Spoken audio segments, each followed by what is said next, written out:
What's up, everybody? It's Erica here again from the In-Between. Welcome back to my channel. And if you're new here, make sure you hit that subscribe button so you don't miss any of my future online reviews just like this one.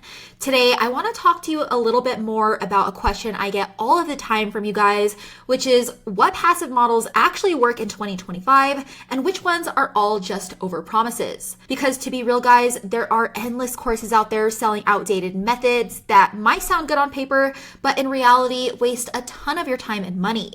If you guys have been following me for a while now, you'll know that I've tested countless business models over the past few years. Some flopped, while a tiny few had some potential. So in this video, I want to finally break down for you guys the 6 passive income methods that, in my opinion, people are still trying in 2025 and are having success with, what they really look like behind the scenes, and which ones are actually worth your time long term.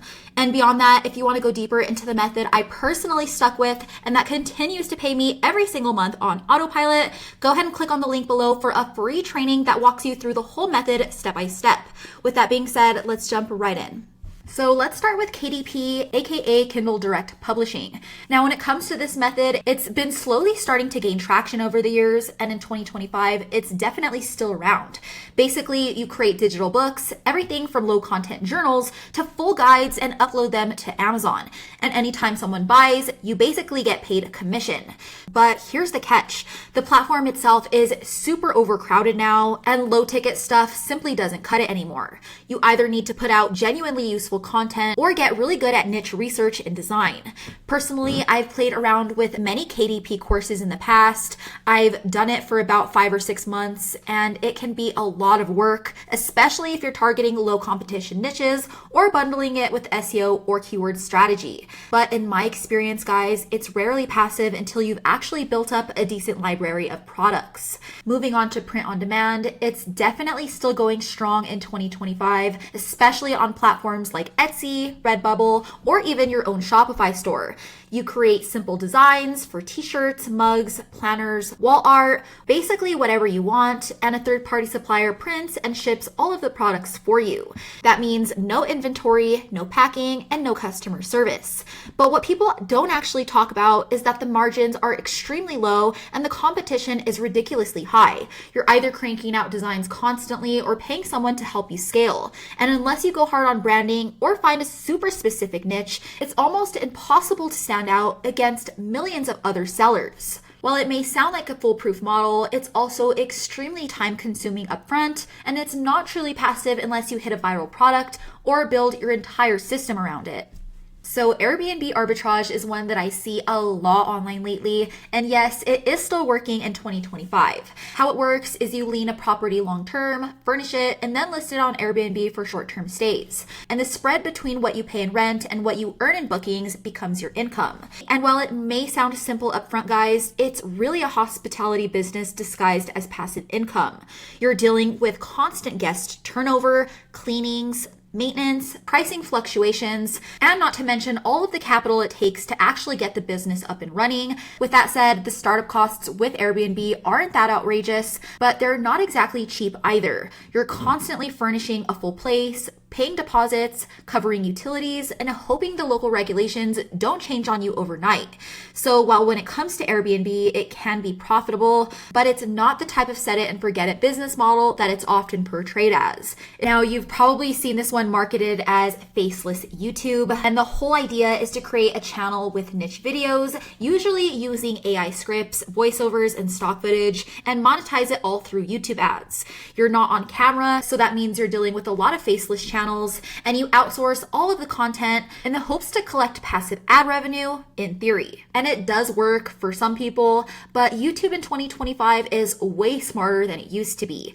Cookie cutter videos don't rank the way that they used to, and unless you're putting out very high quality bingeable content, you're basically just feeding the void. I personally tested this model behind the scenes a little over 2 years ago before I discovered the digital leasing model, and from what I've learned, guys, all of the successful channels usually have a team backing them, a clear niche, and a long-term content strategy. It definitely wasn't something that I was prepared for. On top of all of that, the passive part comes much later than you'd anticipate, basically after you've invested a whole bunch of time and money into building the system. So let's move on to high ticket affiliate marketing. It isn't isn't the same as just dropping links in your Instagram bio. The people who make this work in 2025 are usually running email funnels, SEO blogs, or even YouTube channels that send traffic to high converting offers. And while yes, it can become passive once all of the funnels are built and the traffic becomes consistent, there's also a huge learning curve. That means you need to know copywriting, email marketing, traffic strategy, and ideally, guys, how to position an offer without sounding like a used car salesman. When I first started making money online, I really leaned into the affiliate marketing model as a side stream, and I can attest that it definitely works, but it's not a great first model for anybody who's never built an online business before. And finally, guys, the method that I personally still use today, and the only one on this list that I'd start from scratch if I had to do it all over again, is digital leasing. What that means is you build simple websites that work for local service keywords all over the US. Think fencing repair Miami or emergency plumber Phoenix. You get all of those keywords on sites and get them ranked to the top of Google. And when all of those calls start coming in, you rent all of the leads out to real businesses looking for more work. So no physical products, no social media, and no chasing trends. Just recurring revenue from digital real estate that you actually control. For example, as you can see here, guys, I built my first site for fencing repair in Colorado Springs while I still worked full-time in the hospital. And once I got it ranked and I found a local business to rent the leads to, that same site started paying me every single month with no client calls and no algorithm drama, just quiet cash flow. And when it comes to the digital leasing model, the startup costs are extremely low. I'm talking about domains, hosting, and maybe even a few SEO tools for a few $100. And what separates the digital leasing model apart from so many other online business models is that you own all of your digital assets. That means if a business decides to ever stop paying you, you don't lose any of your income or any of your websites. You simply just send all of those leads to another business owner who's willing to take on the work. And if you guys have been following me for a while now, you'll know that it's the only model to this day that I found that's both simple and scalable and actually build something that you can walk away from without the whole thing collapsing. So here's the thing, guys. Passive income can mean 100 different things depending on who you ask. Some people might think it's quitting your job, while others think it's investing in crypto and hoping for the best. And a lot of people end up chasing the wrong models that might look good on the surface, but burn out fast. But for me, guys, passive income, true passive income, has to hit a few non-negotiables. It needs to be something you can build in your spare time. It should pay you consistently, and it shouldn't depend on some algorithm or platform that can pull the rug out whenever it wants. But more important than anything, guys, it should be something that you actually own.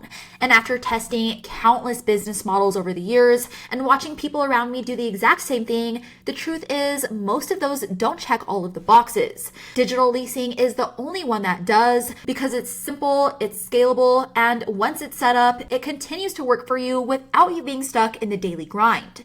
You're building real, sustainable digital assets that continue to build their value over time. So if you want to get the full breakdown on how I personally built mine step by step, then go ahead and click on the link below for a free training that walks you through the exact process I used to get started while I was still working full time. If you like this video, guys, go ahead and hit that thumbs up button, subscribe to my channel for more videos just like this, and go ahead and drop down in the comments below to let me know what you thought about today's video. As always, thanks for hanging out, and I'll catch you in the next one.